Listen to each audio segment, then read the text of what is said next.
আসসালামু আলাইকুম। আশা করি আপনারা ভালো আছেন।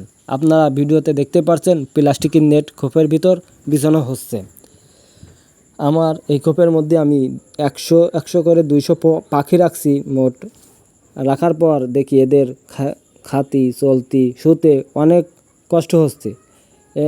এটির কারণ হচ্ছে এদের পাততলা হলে বড় পাকার নেট দেওয়া। আমি এই খোপ দুটি বানিয়েছিলাম মুরগি পোষার জন্য।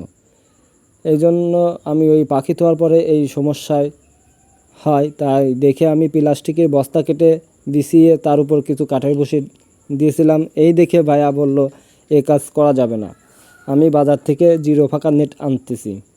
তাই বলে ভাইয়া চলে গেল বাজারে গিয়ে মাপ দিয়ে সেই জিরো ফাঁকার নেট কিনে এনে বিছিয়ে দিচ্ছে। আপনারা ভিডিওতে দেখতে পারছেন। এখন দেখুন পাখি কত সুন্দরভাবে চলাফেরা করতে পারতেছে।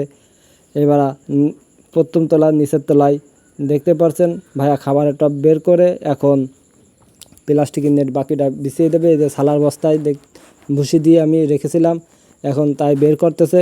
বের করার পর আমার ভাইয়া ওইটাও বিছিয়ে দিলে কমপ্লিট হয়ে যায়। দ্বিতীয় তলাটা কমপ্লিট হয়ে গেছে। এখন নিচের তলায় আমি এক এক কপি এক এক কালারের পাখি রাখছি। আপনারা দেখতে পাচ্ছেন নিচের তলায় কিন্তু কালো পাখি, উঁচুর তলায় খুঁয়ে যেটা ওই পাখিটা রাখছি। ভাইয়া এটি বিছিয়ে দেওয়ার পর এরা খুব আরামদায়কভাবে চলাফেরা, খাওয়া দাওয়া, শুতে এদের কোনো আর কষ্ট হচ্ছে না। আমি এটি বিছানোর পর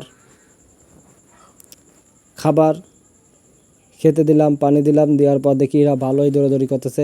সব দেখতেই পারছেন এক কোনায় গেছে, ভাই হাত দিয়ে সরিয়ে তারপরে বিছিয়ে দিল।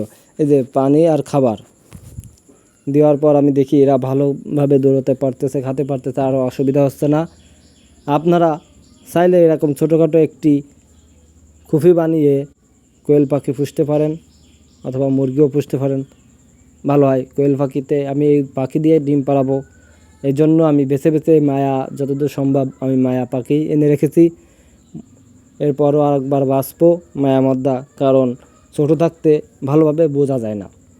আমি এই দোতলার নিচে আমি প্লাস্টিকের বস্তা দিয়ে দিচ্ছি, কারণ দোতলায় যে পাখি থাকে ওইগুলো পায়খানা করলে যাতে আমার ফেলাতে সুবিধা হয়।